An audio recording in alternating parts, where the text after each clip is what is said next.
If you guys have been playing at all this wipe, you have noticed that troll pellets have become one of the most expensive and pricey commodities, right? Like everybody is going crazy over them. You know, they're charging super high. Gold ingots are like the main currency. You know, absurd. One key, or 10 gold ingots. Like it's crazy. So let's get into a bit of the stats. So as you guys see here, the cave troll, well, is damaged, blah blah blah, whatever. Most importantly, it's the health. This dude has 1,800 health, which is it's a lot, especially as a rogue. You know, I'm thinking I'll show the numbers and stats towards the end to really break it down. But this is just a quick brief run through. He heals 2 per second, and you know he's got 1,800 health. That's basically all we need to know is how much damage we're going to be doing.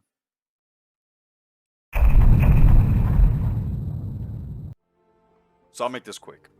Poison weapon is going to negate his healing over time, basically.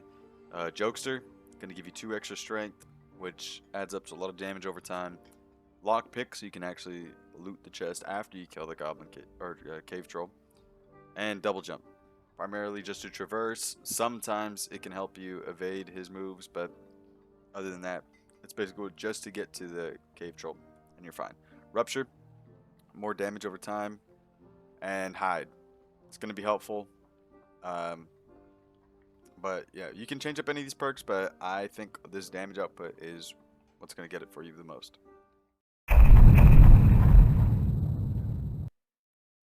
There are currently 3 maps. There's the original, where he's in the center. There's the second one, where he's also in the center. And so this room right here, specifically, it's for the second and third map. You'll notice it. It's this bridge room, and on the left, I want you guys to pay close attention to this. On the map, that's kind of where you're gonna go. This is my indicator. There's another entrance on the other side, but that one's the easiest to identify on the map. And for the third map, it's in the top left corner instead of the center, and you can see the cave trolls here. But that staircase is all the way against the north wall of that room. So, with that being said, let's see how we actually get there. I recommend dropping one of your daggers, just because, I mean, it makes it a lot easier, in my opinion. You don't have to, but like I said, just get naked, bait this guy into swinging, have more time to open up stuff safely. Then boom, right in the center of the map. Hop over stuff and literally just rush here. Most mobs can't keep up with you. So, but somebody's already here.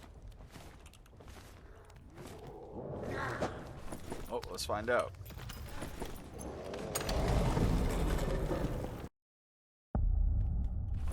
So the goal here is to get there as fast as you can, right? So I spawned on the third map.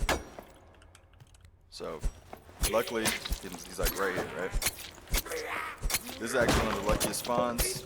You know, oh, also, you don't have to get naked, but you can. You kind of want as much move speed as you can to outmaneuver him. But Rondel, right? That's my preference. It stabs faster than Castilian. The Castilian does 2 more damage though, so pick your poison. I'm gonna show you how to do it with the Rondel, and the Rapier can apply the same way. But yeah, so I mean, this is kind of not that good to show you, but he's in this room, in this map. Come down here, along those stairs, and he's right here.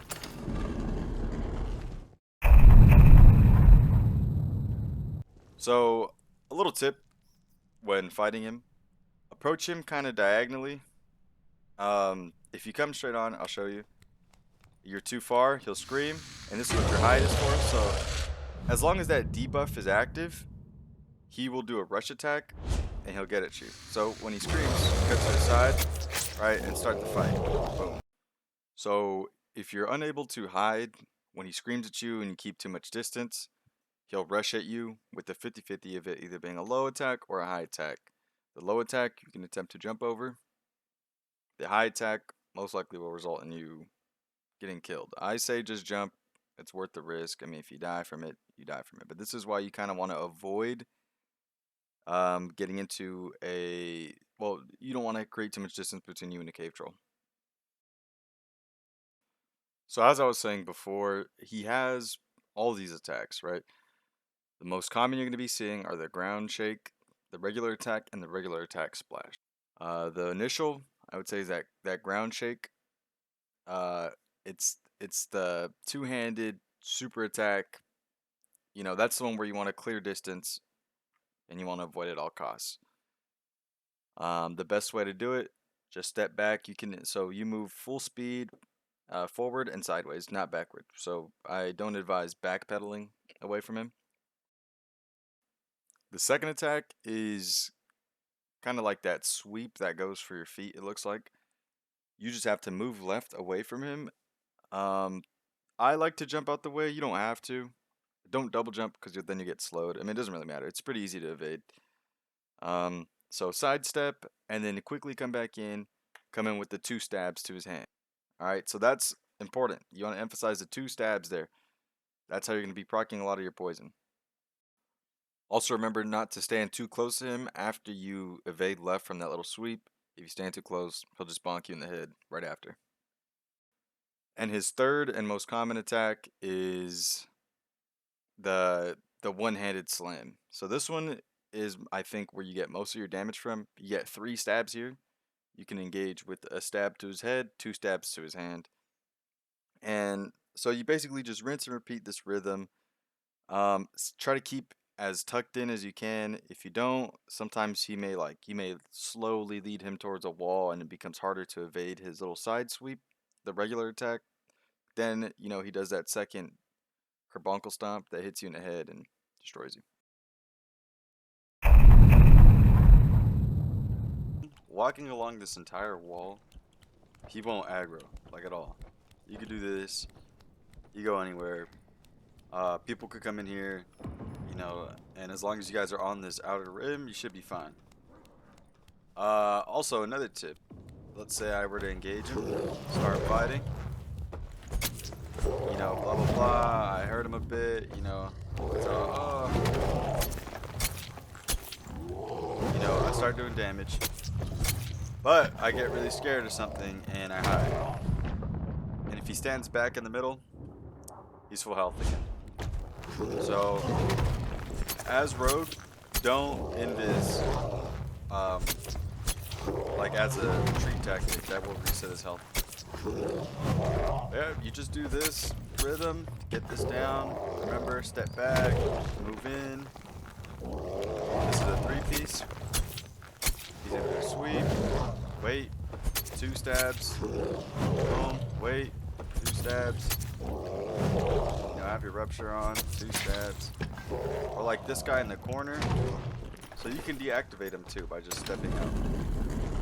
Boom. Boss deactivated. He's back at full health again. Anything that would make him restarts itself. So, refrain from that. And you'll probably get a lot of attention from the lobby just because this is like the loudest thing ever.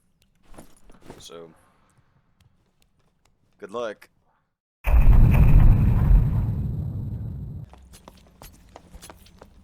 So, if we check out damage, we stab the goblin in the arm. 7, right? Boom, boom. 22 to the head with 4 damage proc. So it's like... You a homie, bro? So, 7, 22. That's body. It's more over here, 7. Basically not doing a lot of damage to this guy. So we're only hitting old boy for about 7 or 22 stabs. You're not really going to get body shots. So you either get your 122 in, you get 2 stabs, and you do a little bit of poison damage. 4 per second. I don't think he has any magic resistance. He might, so that might make it even worse. But it should still, even with some, do more than his 2 health per second of heals. That's why we bring the poison, just to negate that. It's kind of, maybe even do a little bit more damage.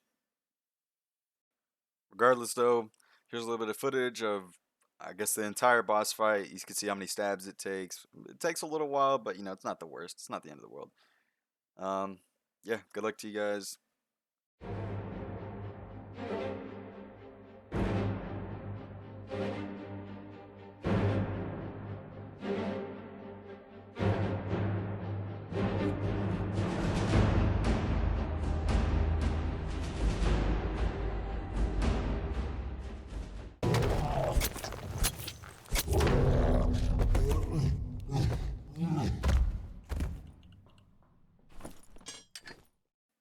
So actually, just a funny little thing I saw while editing was Listen to this in 3 times speed.